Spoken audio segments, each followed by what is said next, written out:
finom likőrök, szesz nem marad, amit kiöntök, a földre kerülök, ti jöttök. Jaj, férfi, a szesz elől nem tér ki, kivált a félszeg, annak a potya részeg, de délceg. Gyinom, unikum, konyak megy, a vodka leszalad, a konyak megy, daj, sohasem halunk meg. Jaj!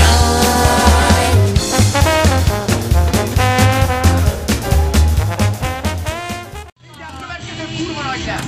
Mindenkinek kell százas!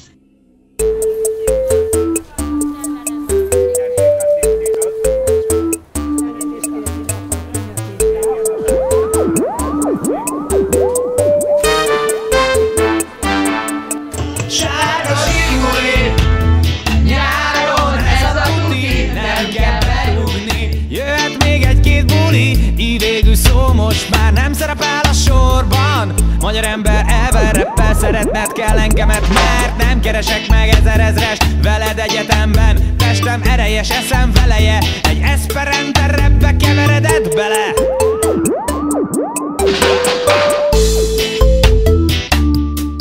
Sárga zsiguli,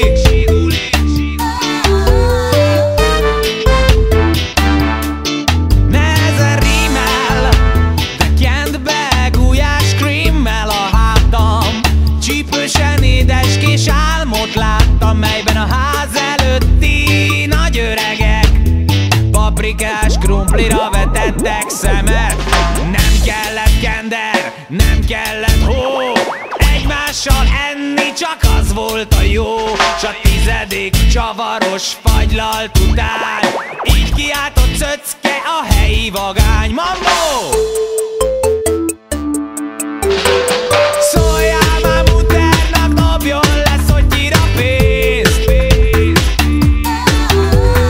Szóljál már muternak, dobjon le szottyira pénzt.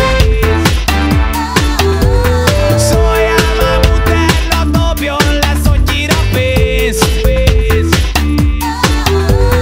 Szóljál már muternak, dobjon le szottyira pénzt.